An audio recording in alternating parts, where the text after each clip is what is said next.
one time. We stream live on YouTube at Get Resource. So if you haven't subscribed already, subscribe. Check us out on there. We also stream to other platforms like Facebook and Instagram. And we're so excited to be here with some guests today where we talk about getting reconnected, resourced to ourselves, source, and others. And I love to create this space for Naomi and Gisele. We'll start with you, Naomi, to share just a little bit about you, why you're here, and what you're about. Sure. Thanks, Andre. Hi, everybody. I'm Naomi. I am local to Summer and Andre and Gisele, and so lucky in that. Um, my life's purpose really is to point people back to connecting to what's inside of them, their inner resources, their inner abilities and senses, and to trust that relationship to lead them in life. Because I think most of us live from a place of separation from self and shame that our self is bad and wrong. And so that's really what I live for, is to point people back to what's inside of them so they can live from a place of ownership and freedom in their lives.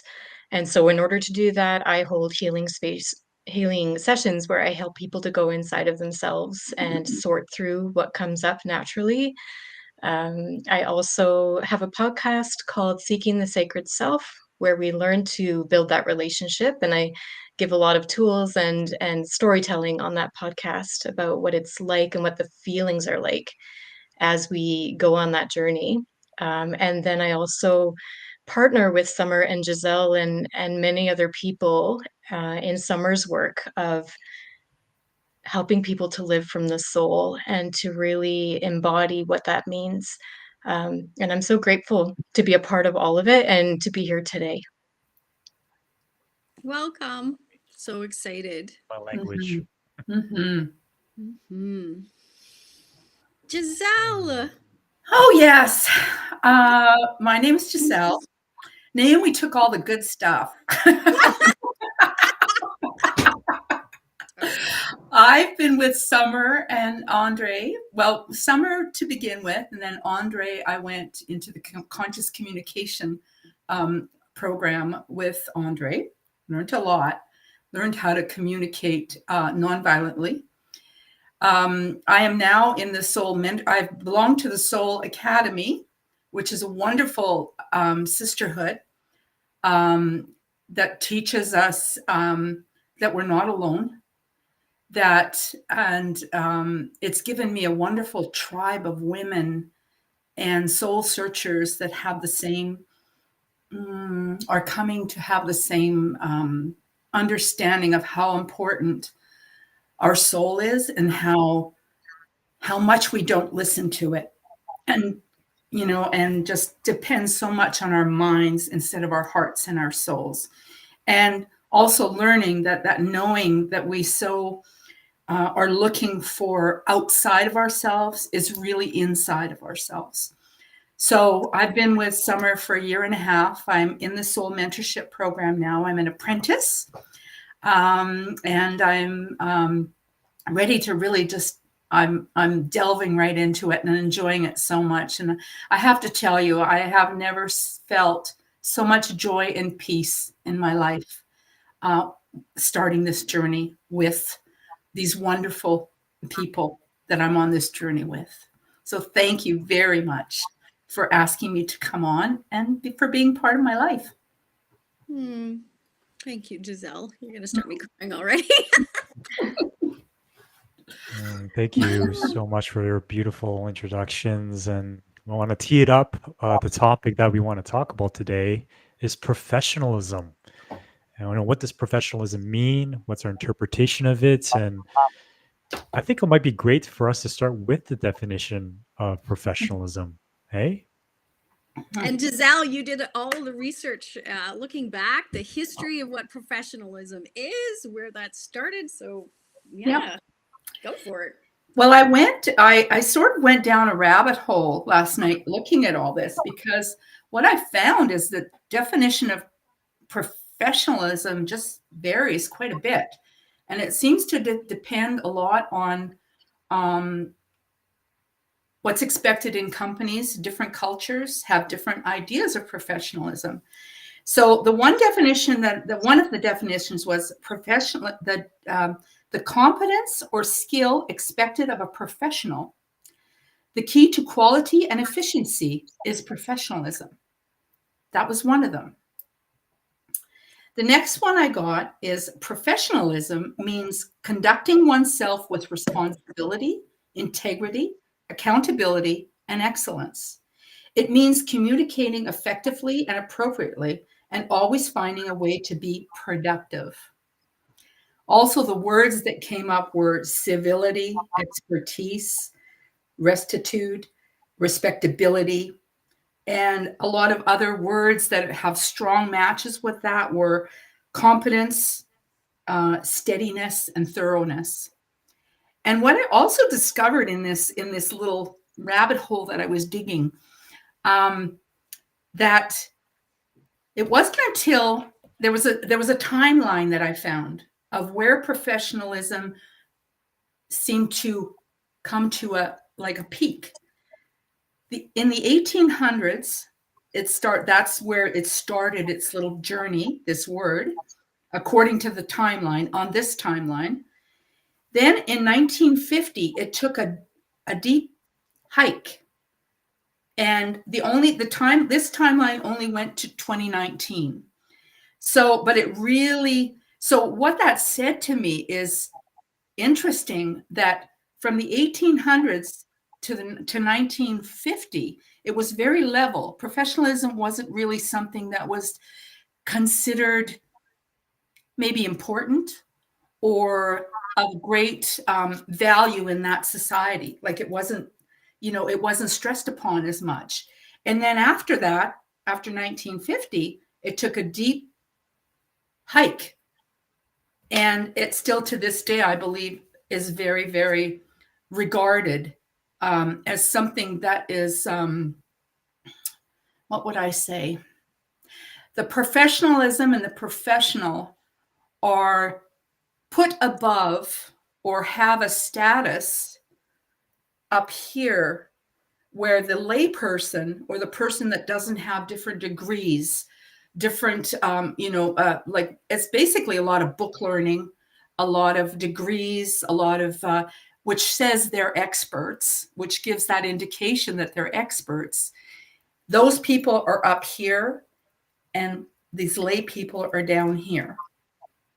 That's the message that I was getting with all of it. Well, this is interesting. So let's tie this into this topic, because we're talking about coming back to ourselves, and what does that mean? And we can share a lot of our own personal experiences. I see Chris and I see Leanne. How can I join on my video? We kind of have to prepare ahead of time to bring you up on video on Restream. We can't just add you. So I hope you feel okay to ask questions, and we can have you on another time. But we're talking about, what does it mean to be a health professional, or even what does that mean, and what is our experience? And for me, when I did my master's degree, and I could have gone on to be a psychologist or any type of those types of professional, and I had this innate resistance to it, because there's a certain code of ethics. And I love what you said, Gisele, about the culture. What culture is it that we are creating? Mm-hmm. And as we go through time, and I love how you got the timeline, where was it from the 1800s, where there doesn't exist this idea of professionalism, mm-hmm. up till, interesting that it stopped on the timeline of 2019. And then what is it moving forward? And what is it that people are really calling for? Especially since I know, I have a few friends, psychotherapists, psychologists, counselors, social workers, some like Rosalind Fung, for example. She was a psychologist, decided not to be. There's a lot of moving parts and a lot more coaches nowadays, and a lot more of those different types of things popping up. So let's talk about that. What is professionalism? And for me, it always came down to that often if I'm with a professional, I can't connect with them on a human level. And with their certifications or with their certain culture that they've been taught, there's certain labels that they describe people as. And for me, it really goes back to parts of what we learn in conscious communication, or Marshall Rosenberg, who was a psychologist, who said that any judgment, label, or diagnosis, which comes from our professional theories or backgrounds, is a tragic and suicidal expression of what's alive in us.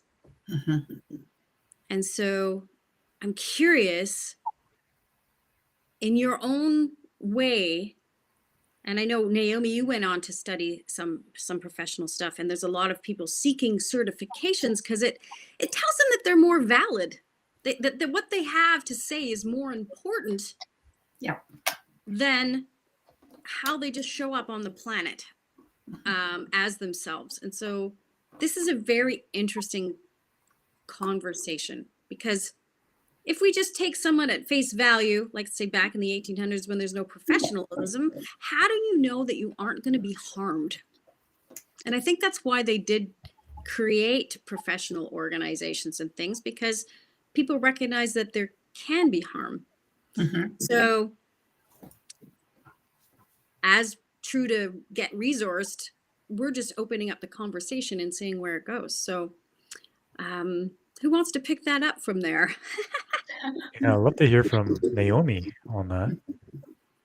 I do have, one thing that's coming up inside me, and I think it lends itself to also that understanding that we live separated from who we are. When I went to see a counselor for the first time, I carried a lot of shame in me, and shame is the idea that we are not good enough, that we aren't worthy of love and belonging, and that was in fact part of the reason why I was seeing a counselor. Was I felt this deep unworthiness and this deep sense of like nobody cares about my pain and my experience. I don't belong in groups.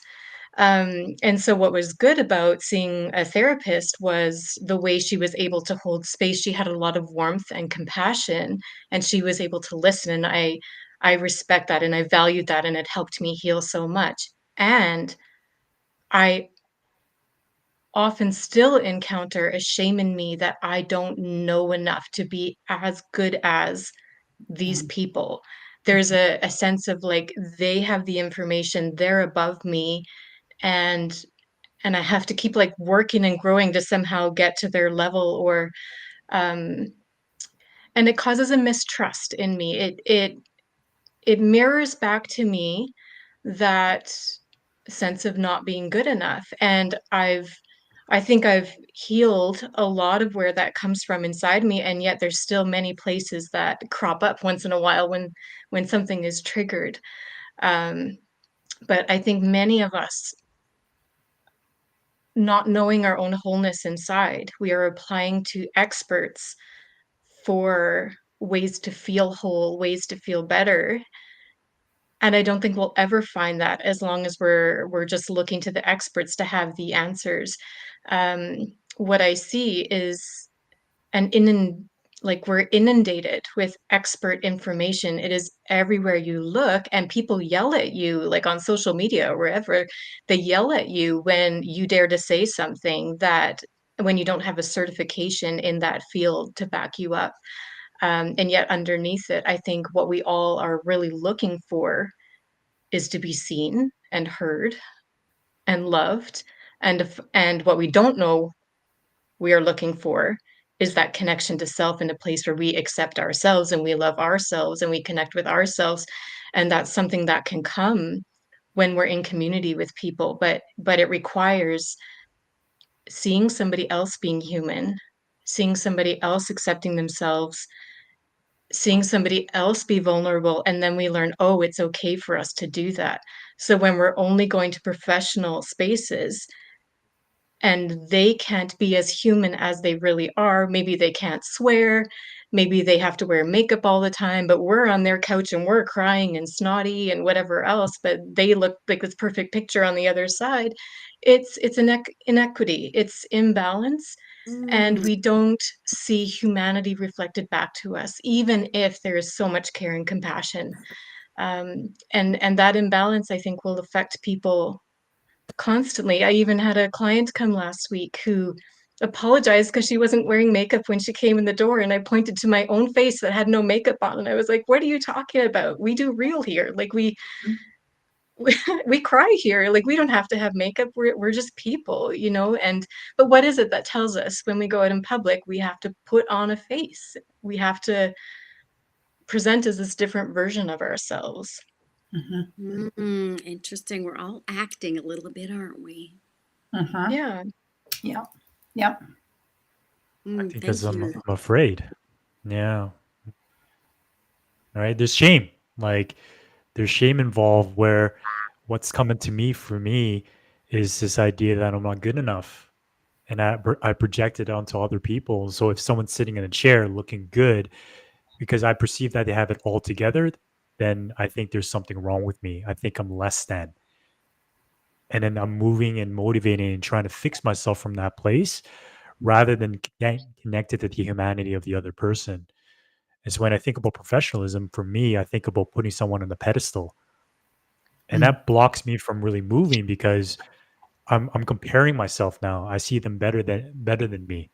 And when I'm in spaces where there's a free flowing conversation and we're both being open, authentic, and vulnerable, it's very healing for me because it just shows me that I'm not the only one. It shows the humanity that, oh, this is the human condition. It makes sense. And it actually moves to shame because as this person's sharing it openly and vulnerably, then to me, I look at him like, oh my God, I can have compassion for that person. And thus I'm like, I'm reminded of having compassion for myself. And that person also gives me that as well. So when I think about it, it's like this idea of like when I'm professional and I got to follow a particular rule set because it's what's right, right? Then I create this what called Martin Buber. He's a philosopher, an I thou it relationship, and this ties in the work of Marshall Rosenberg as well. Is that I begin to diagnose, label, and judge and analyze someone. I begin to objectify that person. They're no longer a human being. They're someone for me to study, to fix, to resolve. It, right? And then Martin Buber talks about true healing, true movement in human dynamics is moving from I thou it to I thou we. We as in a relationship, right? So that's where that professionalism can really, really block the human connection from happening. Yeah.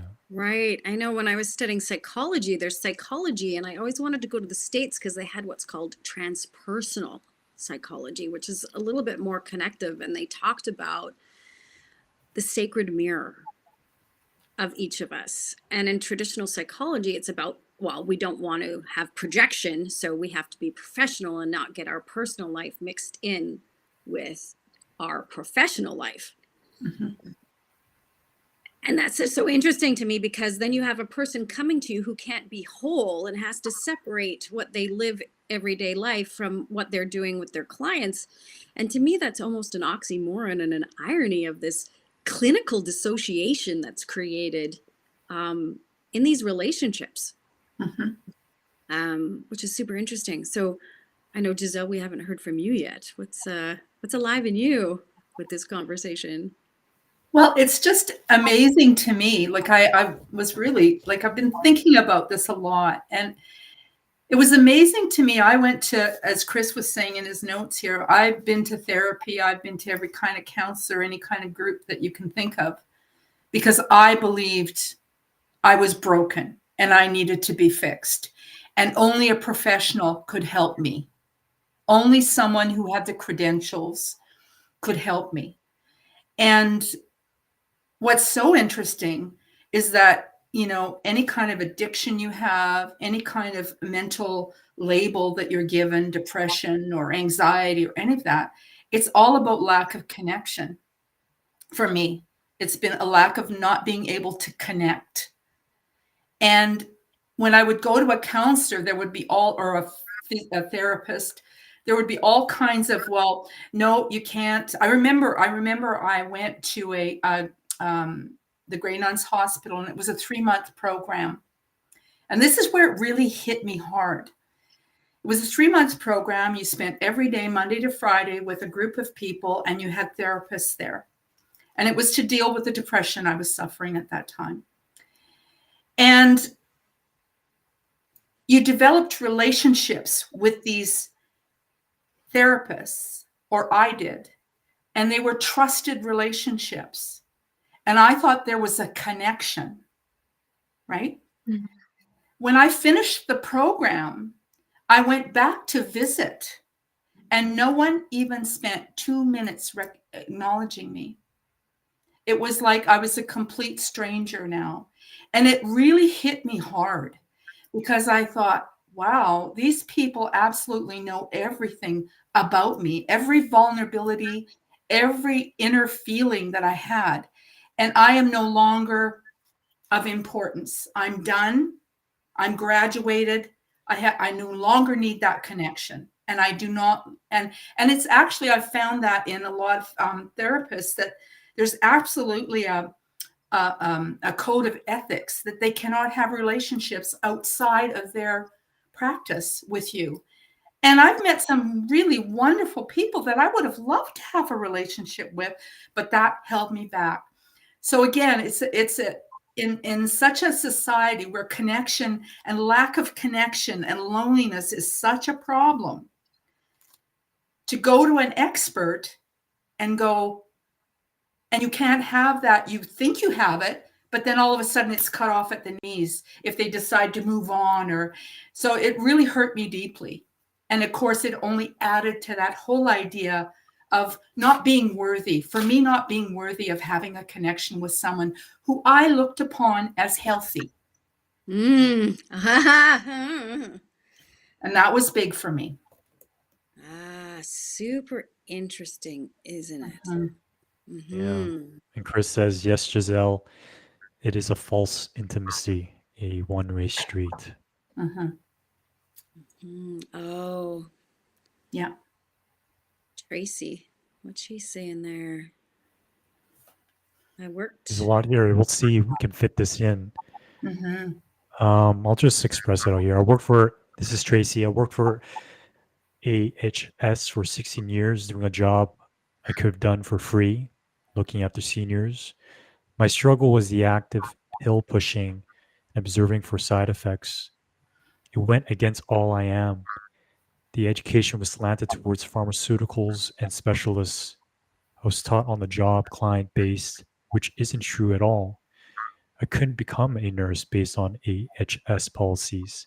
There's no room for alternative or anything, not to mention the abuse I felt and endured over policies around COVID and having to be up to date with all the vax.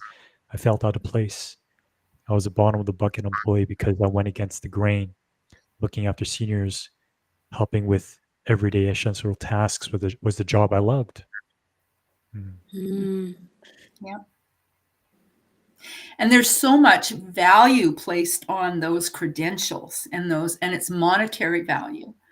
So that I struggle sometimes with, I want to provide these services, and will I give them the value? Like, I think about that myself, like, because there's an attachment there for me in my own belief that, well, they're paying for this, so I have to make sure that I give them the value. And do I have that value because I don't have a degree? Or so there's a lot of stuff around there for me. I have a degree. Yep.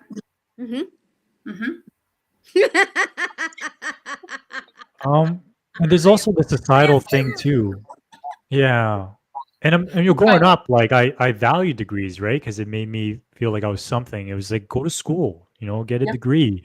It made me worth something. And even then, even if I wasn't the professional with the degree, by default, I would look to a professional with the degree because I was trained to think that they were the expert. So rather than going to my friend or to my family, I would just go to someone that I don't know to keep myself safe. There's this other paradigm of, I don't want to share this with my friends. They might know something about me and use that against me.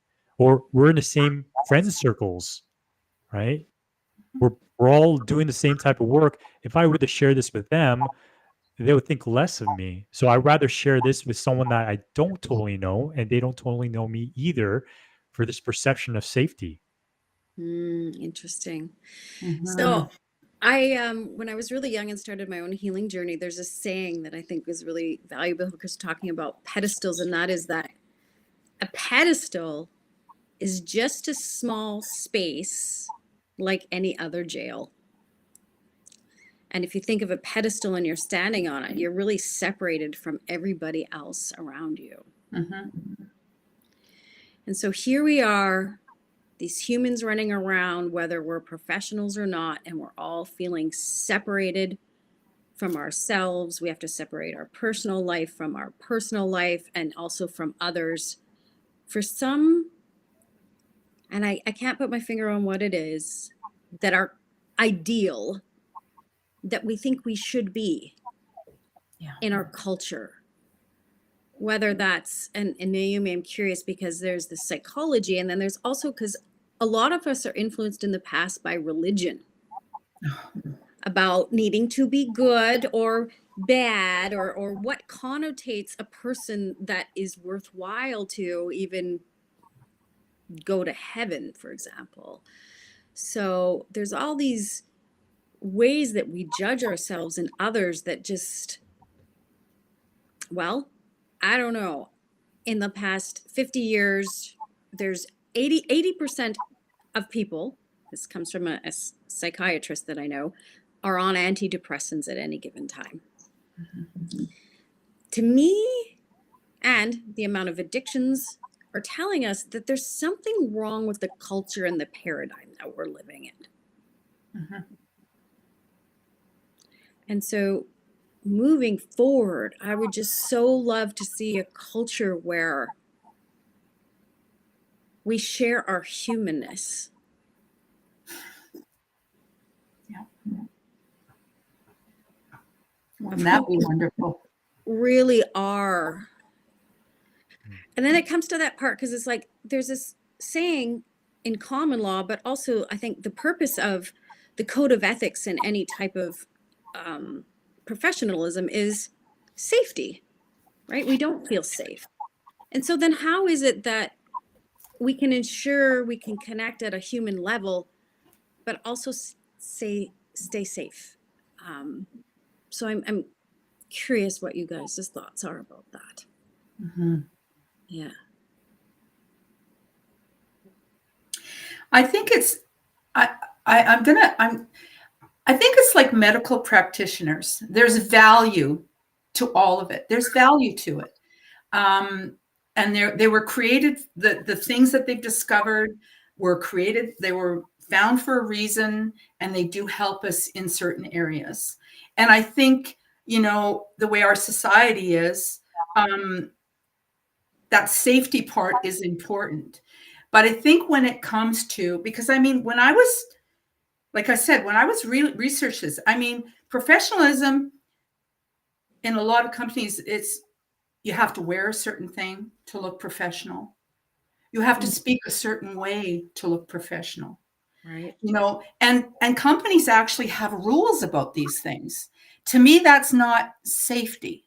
That's somebody else creating what they think professionalism is and putting it upon people that are employed for them or doing a certain job, and so like I said, I think there's value, just like all of our own skills and all the things we've learned, there's value to all of it. It's just, how far do you go with it? I think we go to the extremes of things, where it's like, oh, I'll just, no, let's say everybody has to wear green in this company. Well, why? Does that make them look more professional? Does that, like, what is that?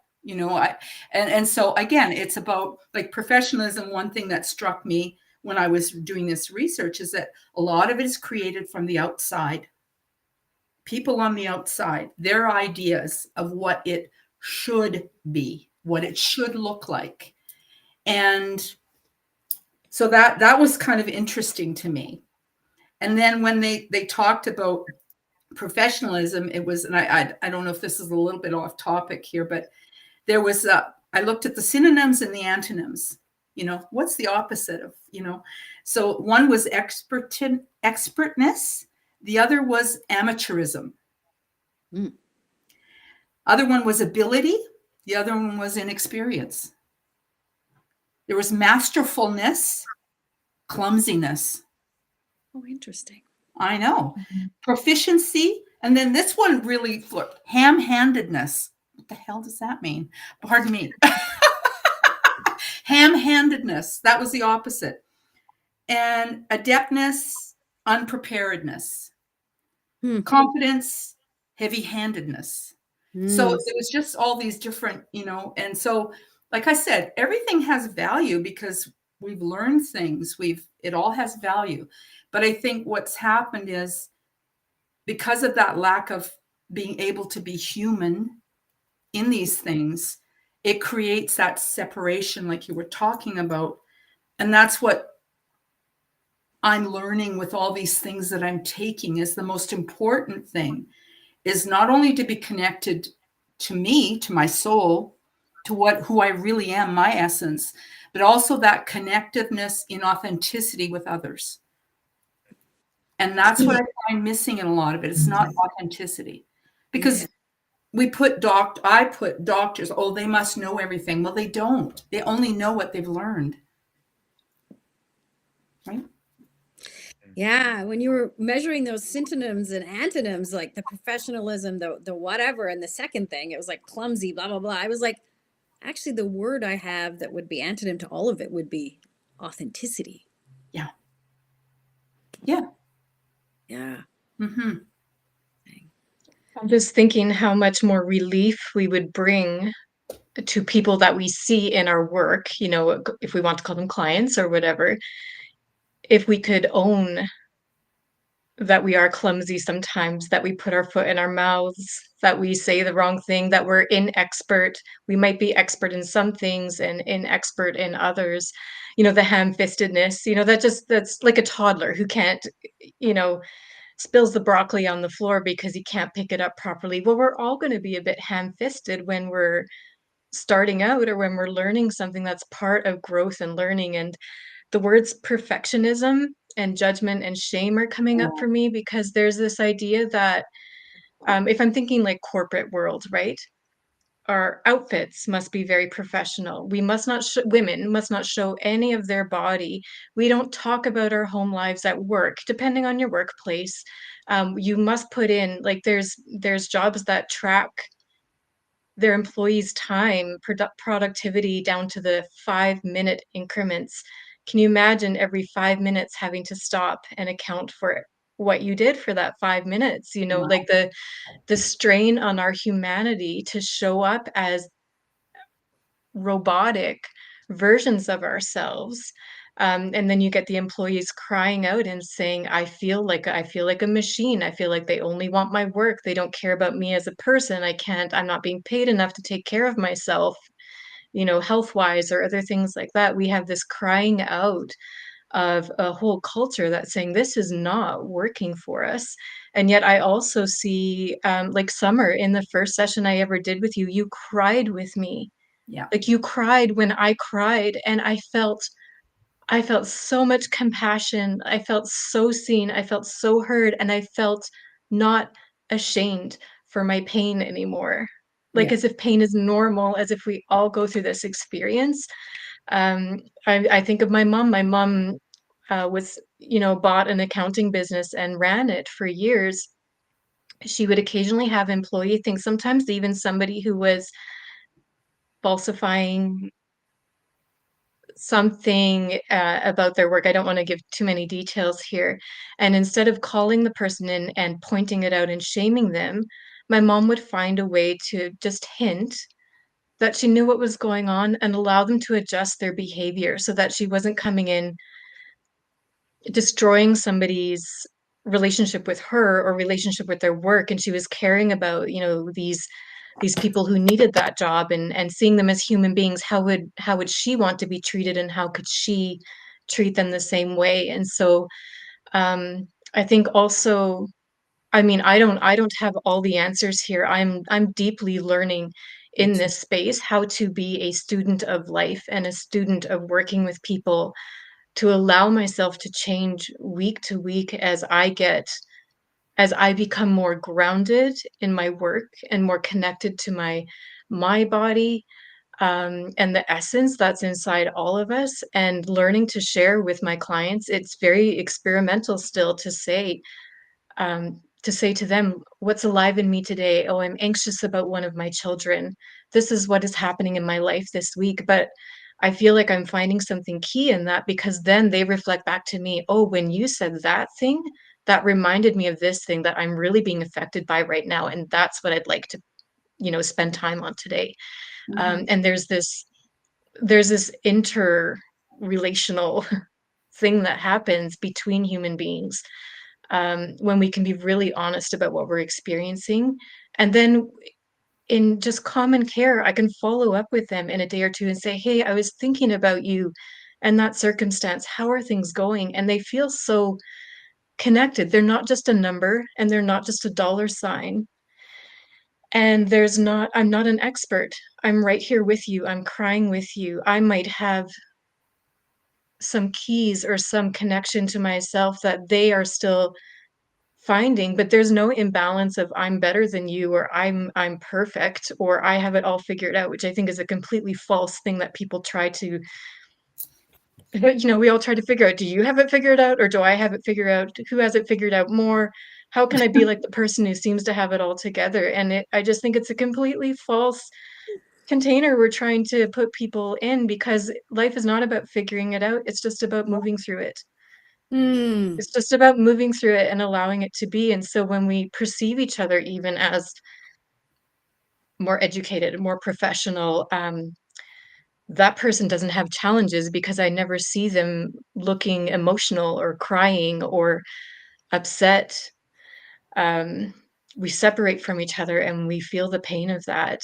And I mean, Summer and Andre, because I've been taking your communication course as well, that question of what's alive in me today, and being able to say to people how I actually feel in that moment, is like one of the most transformative things in my life right now. And every time I do that, the person on the other side of that,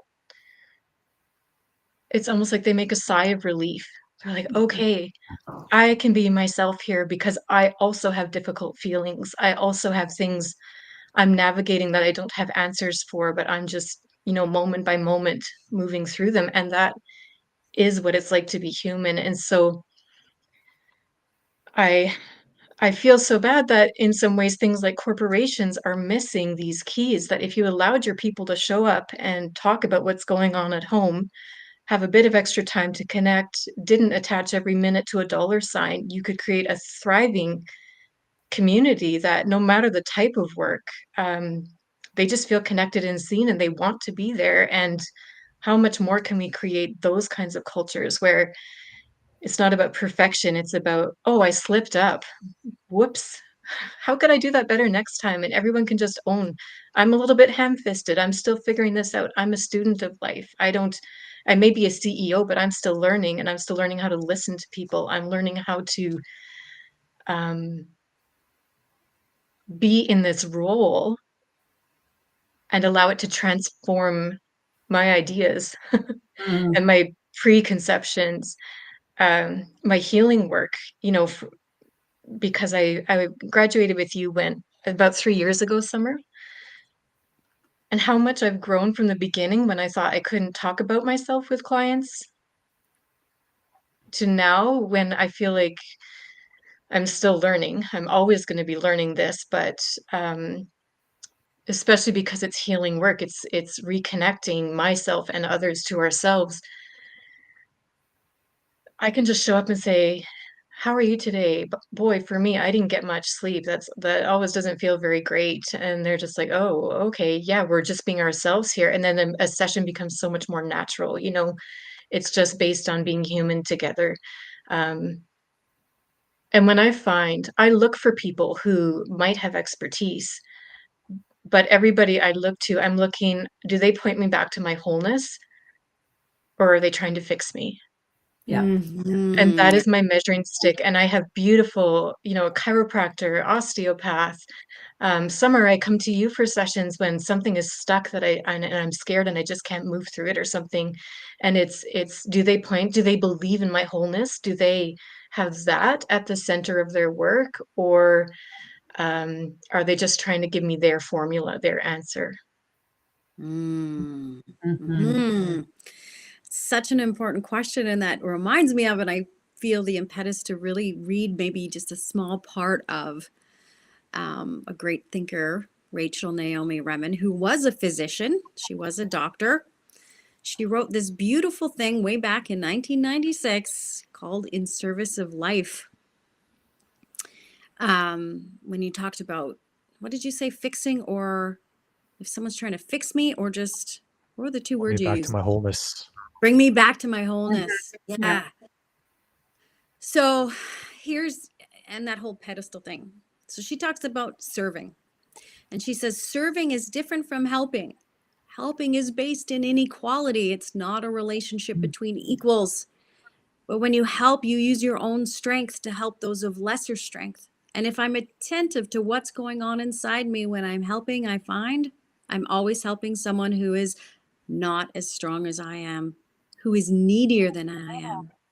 But people feel this inequality. When we help we may inadvertently take away from people more than we could ever give them. We diminish their self-esteem, sense of worth, integrity, and wholeness. And when I help, I'm aware of my own strength, but we don't serve with our strength. We serve with ourselves. We draw from all our experiences. Our limitations, our wounds, and even our darkness can serve. The wholeness in us serves the wholeness in others and the wholeness in life. This part always gets me. Mm. The wholeness in you is the same as the wholeness in me. Service is a relationship between equals.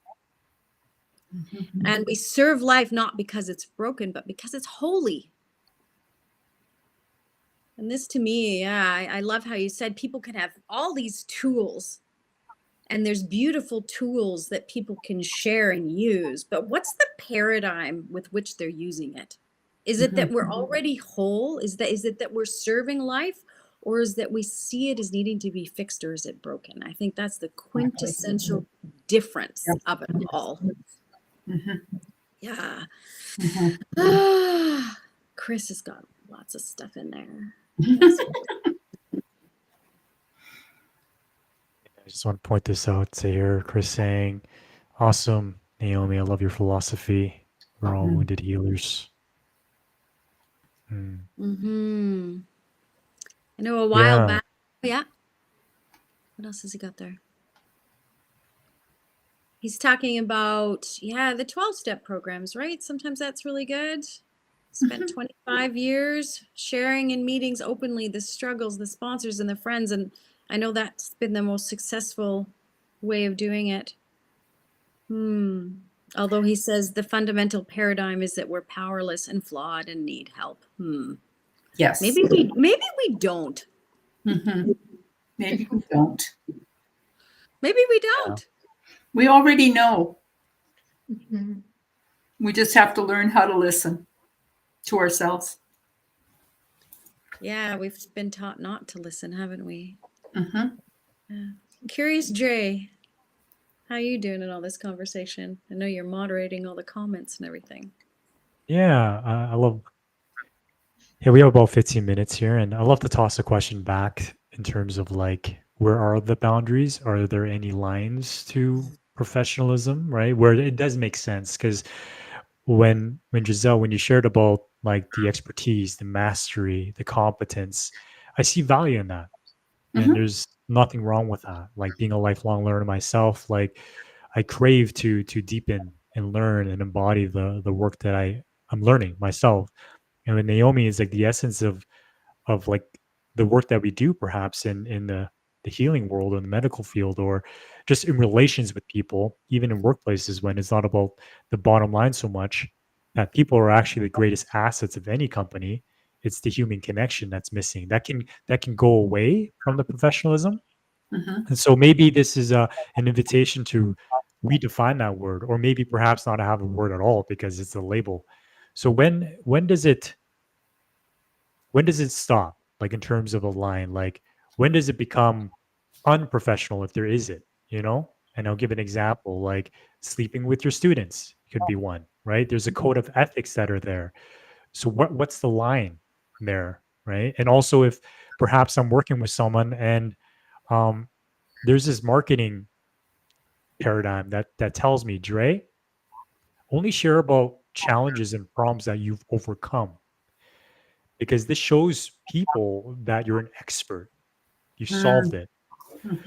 Though, be aware of sharing things that you're going through right now because you might get hearts and likes, but you might not get business because they don't trust you to help them through their stuff. Yeah. And that stuck with me, which has created an inner conflict within me to share what's alive with me here and right now, to reveal openly, honestly, what I am going through in the moment. And what I judge to be for myself is that it's so much easier to go live here to share with you what I've overcome because I don't have a charge with it anymore. Though to share with you what I'm going through right now, if I'm angry, I'm pissed off, frustrated, or sad, holy moly, does my judge come out. And so I like to toss that to you all to see what's coming up for you, what's landed with that. Is there a line with how much I share with my clients? Is there a line with how much I share right here in this moment? I don't see, I'm sorry. I guess what I learned from all of this is, and I'm going to share where I was witnessed struggling with some anxiety that I was having, and we were in our Soul Academy group. And because I'm delving into this soul mentorship and, you know, thinking that I have to have all the answers deep down in my mind, you know, not in my heart, but in my mind, this is what I'm thinking. So that's my judge.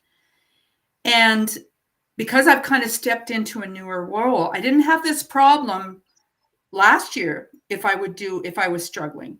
But because I was stepping into this new role, the thought was, are they going to trust me? Are they going to trust me to help them? And I still had that fix thing, you know, are they going to trust me if they see me falling apart? But what I learned from that is that, you know what? I think the trust and the connectiveness is created by our own vulnerability, being able to be vulnerable. And when I think of myself as wanting to be an expert, you know, I think of that pedestal. It's like, well, there are no experts. We're all just kind of learning, you know, as we go. And if you can learn from my experience and it lets you connect with who you are and your own vulnerability, that's a gift. And so I've kind of changed my mindset in that, you know, and it's the same. My sister, you know, it was something I learned too. My sister suffered from cancer and she was very, very sick for a long time. And I went to visit her and I spent a few days with her. And this was before I was recognizing a lot of this stuff. And the energy it took me to be upbeat and happy and just be positive was, when I got home, I was totally exhausted. And what someone said to me is, maybe if you would have really been authentic with what you were feeling, the fear you were feeling, the pain you were feeling for your sister, then it would have allowed her to feel those things and get it out of her system. Because I think the root of a lot of, I'm believing that I know now that the root of a lot of our symptoms, our illnesses, and that is that lack of being able to be real and be vulnerable by holding everything in. So I don't know if there's a line. I think there's a line where safety comes, you know, if it's not going to be safe for another person, if you're doing harm, those are lines. I mean, you're not going to go do surgery if you haven't got the skills to do it, then you would be doing harm. So I think that for me is the line. And it's changing that mindset of, well, if I'm vulnerable, if I'm real, I'm going to harm that person because they're going to think there's no hope. I've completely changed that thinking because that's the thinking that I've had for so long. So I don't know if that kind of, that's my feeling on it. Thank you. I don't know. I wanted to, Chris put a little thing in there, Dre. I don't know if you want to bring it up because this goes back to last week. Dre actually processed a trigger in the moment, yes, which I think is something people don't do, and it takes actually a special skill. And if there's one reflection, last week your sharing was so profound, Dre, profound vulnerably, and it shifted me. I'm really curious, Chris, how that shifted you. I know there was a few other people that were helped and some others that were actually kind of alarmed at the same time. So I'm just going to share briefly because we don't have much time and I want to hear from Naomi. But to me, the line is how we check in with ourselves to know what's alive in us. Okay. Because I don't believe we need to change or fix anything, but be present in the moment to what is, because there's an innate intelligence that's alive. We're all evolving every minute and every moment. And if we rely on what we already know, we can't create something new. And none of us wants to live in the old way we've been living. So if we prevent ourselves from being present and really experiencing what's alive in us, and it's super tricky for a lot of people because a lot of people don't know. We've been so busy looking outside of ourselves, trying to act and present and wear those whatever, that we just don't know. Mm-hmm. And so the value of humanness is that we start to embody what it feels like to be human again. Because we can see and feel it in another person. I can literally feel when people are only living in their heads. And when I say to people, my only job is to keep you out of your head. Because as Naomi mentioned, we become like robots. We are. There's a certain level of either that or actors and actresses. How can we just show up authentically? I mean, that's my little line. When we're authentic, I'll stop there. Naomi. It's hard to put into words, but I resonate with what Gisele and Summer said. I think I come to that same line. I believe that our essence is sacred, that every life born on this earth is sacred from the minute they're born and before.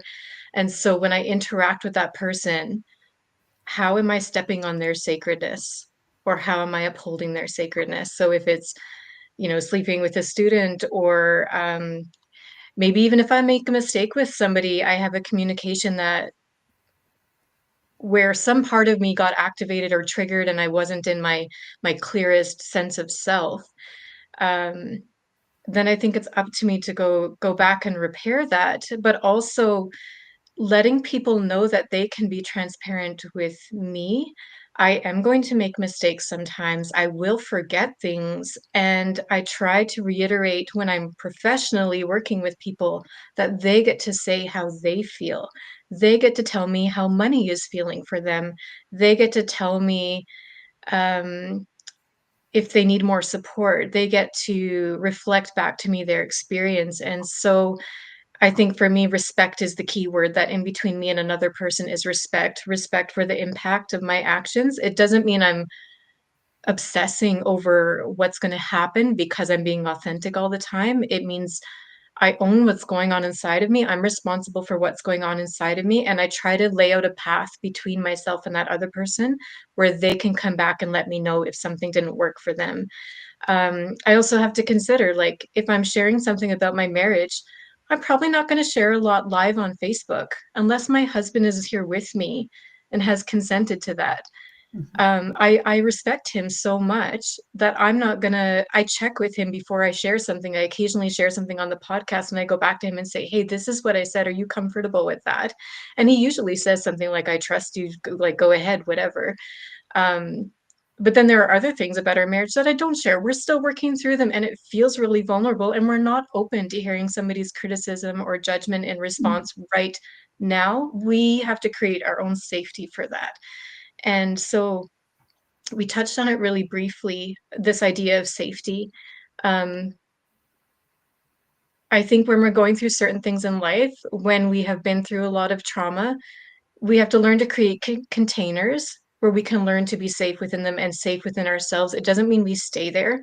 Hopefully, we get to grow and we get to learn that our sense of safety is inside. It takes practice to come back to it, to come back home to ourselves and find it. The more I feel safe in myself, I don't need to be safe out in the world because I am safe no matter what happens. I am safe no matter what somebody says on Facebook. Even if it momentarily causes some distress or whatever, I can come back to my safety. Not everybody has that. So I think we have to be aware and in tune with others and open to what they have to say, in order to be treating them as human beings and treating them with compassion, right? Understanding where they're coming from, and responding to what's inside of them with love and care, even if the premise, even if they may be triggered, they may be activated about something, and we can see and understand that and hold space for that, even if we didn't personally feel that we did anything to bring about that activation. You know what I'm saying? It's still humanity to care and understand and then decide what our action is going to be after that. We falsely set up these systems to keep ourselves in check, the laws, the policies, the punishments, the HR, the diagnoses, all these things. And underneath it all, as we each step into that power, that sacredness that's inside of us, I think we can build different kinds of relationships and understand that behaviors of people are just expressions of their feelings and needs, and of difficulties they carry inside, and we can create relational safety, where we can say the hard things. We can say what's going on inside of us, and we don't all explode because of it. We can just build this really strong culture of like hearing each other and being able to be present because we're not creating judgments and feeling like everything is our fault and we're bad people and all of that. So that's a long answer. I want to leave time for whatever else needs to be said. But I just believe in cultural change, and I think it starts from the inside of us as we learn to respect and be at home in ourselves. We then extend that to others, and it becomes reciprocal. Speaking to a paradigm of a new world, a new earth. And all I'm hearing is do no harm to your fellow man and woman, and consent, right? Respect and being in tune with the context as well. And it's just being in tune, right? Being here in the present moment, as Summer you said as well. So yeah, we're about time. And I just want to wrap up with a few comments here. Chris saying the courage to be completely openly himself. Thank you, brother. To be truly authentic and vulnerable is to give everyone else permission witnessing to do the same. Yeah. And Leanne, thank you for this comment. I didn't realize that you were here because of last week's stream is what encouraged you to make this live today. And Mike, I like to think as inauthenticity as being too much in your head, as running on autopilot. Yeah. Yeah, we can go a lot with this, right? There's so many ways we can go deep with this. Yeah. What was that, Summer? One last thing I wanted to tie in, because we started with professionalism. What Naomi said was, as we're able to go back to ourselves and truly witness ourselves and that reciprocal relationship that's developed that we don't quite have, is what professionalism does, is it lets us put our responsibility which to me is the ability to respond to the world, to the outside world. And we don't feel safe because everything's outside of ourselves, and we're giving other people our power. When we think of someone else as more professional than we are, we give away our power. We don't know our own answers.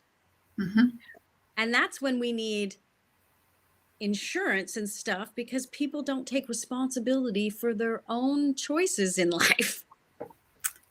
Yeah. And I think this is the quintessential falsity of what professionalism does, is it takes away people's autonomy, choice, and authenticity. Yeah. And from outsourcing our power to now going back home by resourcing our power. Insourcing. Yay. And before we close, I'd like to, check in with you, Naomi, Gisele, just to share with those that are watching the replay, where they can connect with you. So we'll go with you, Naomi. Sure. You can find me on Instagram at Sacred Self Guide. And if you click on the link there, you can access my podcast, my website. You can just see what I'm about. And I also work with Summer, profound work. And she is community building. And so if there's something that if you're looking for community where you can practice this stuff, I think you should get in touch with her or Andre and see what we can all build together, this new culture of radical responsibility and living in our own power and essence. And being of service from it. Yes.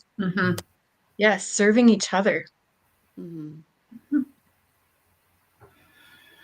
Awesome. And Gisele, where can people connect with you? Well, I'm just starting out, so I have no Instagram or Zoom or more than likely, if you wish to connect with me, since I'm in a mentorship program, possibly get a hold of Summer through Summer.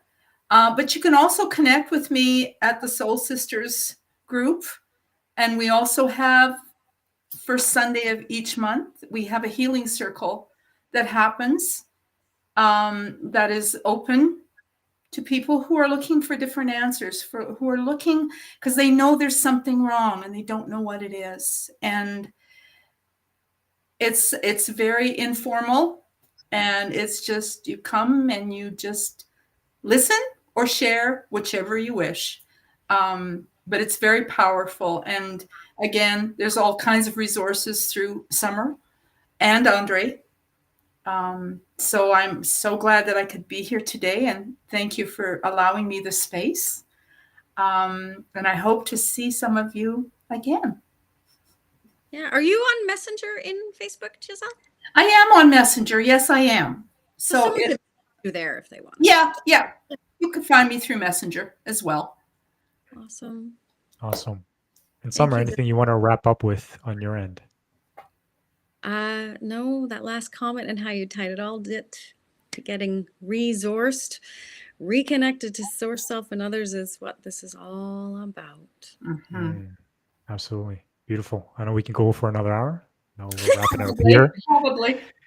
Till next time, catch us at Get Resource on YouTube, Facebook Live as well, and Instagram. See you next Friday, 12 p.m. Mountain Time. Ciao. Bye.